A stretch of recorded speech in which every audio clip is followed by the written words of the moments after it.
what I have here is a little platform game. So here's my little guy. He can run around, he can jump, he can die. And the code for him is over here. So this code makes him run around, this makes him jump, this makes him collide with things. And down here, I've got some code for this little turtle. And the turtle's not doing much right now because I haven't finished writing his code, so I'm just going to do that right now. Say on each tick, his x position plus equals his direction times the time interval, 1/60th of a second, times some speed, which, I don't know, could be fast, could be slow. If it's negative, he walks backwards. And these are all ideas I can use for other enemies, but I think turtles are supposed to be slow. So that's a good speed for a turtle. And then up here, I've got some code that says when my guy collides with the turtle, he gets some y velocity, so he bounces into the air, and the turtle gets stomped. So that looks like that. And the turtle gets up after a bit. The problem is, I don't want the player to be able to get up here yet. I want the player to bounce off the turtle and go through this little passageway down here. And he'll have to go around and solve puzzles and whatnot to come back and get the star. So the turtle is too bouncy right now. Now, of course, I can just turn that down in the code, and now I can try it, but now it's not bouncy enough. And so while it's nice that I can kind of adjust the code while it's running, instead of having to stop and recompile and find my place again, I can't immediately see what I need to see, which is whether or not he can make that jump. So here's what I'm going to do. I'm going to bounce off the turtle and pause the game. So I pause the game, and now there's this slider up here, which lets me rewind through time.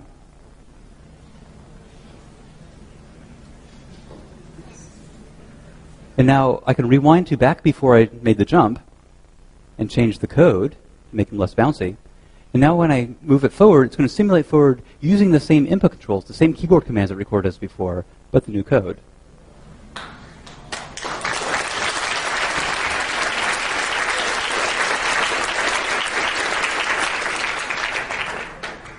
This is not good enough.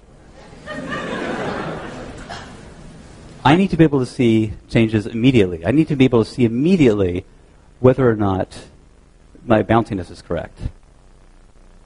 None of this stuff. And if you have a process in time and you want to see changes immediately, you have to map time to space. So here's what I'm going to do. I'm going to bounce off my turtle, pause the game, and now hit this button here, which shows my guy's trail. So now I can see where he's been.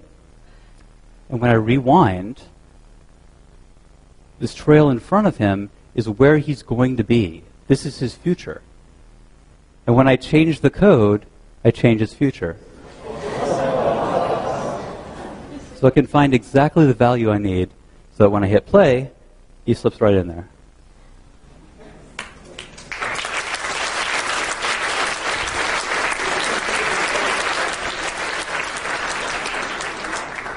So creators need to be able to see what they're doing. If you're designing something embedded in time, you need to be able to control time. You need to be able to see across time.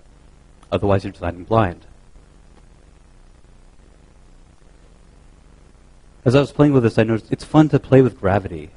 So I can make gravity a little negative and he starts to float up in the air. And I can kind of play with that and try to get him to try to stay there.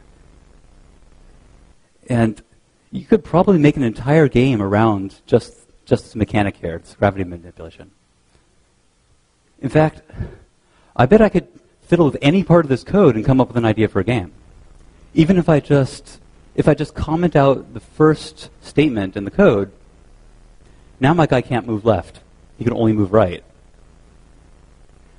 Which sounds kind of silly, but Terry Cavanaugh actually made a beautiful game around that concept called Don't Look Back.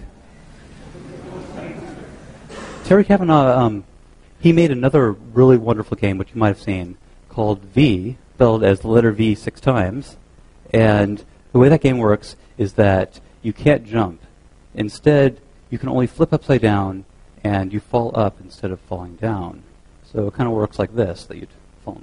on the ceiling, or you can walk around on the ground. And so you'd have these levels which kind of look like this, and you'd kind of walk around, and you have to learn how to navigate terrain like this.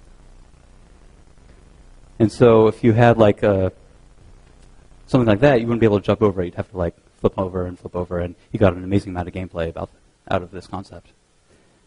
So again, being able to try ideas as you think of them.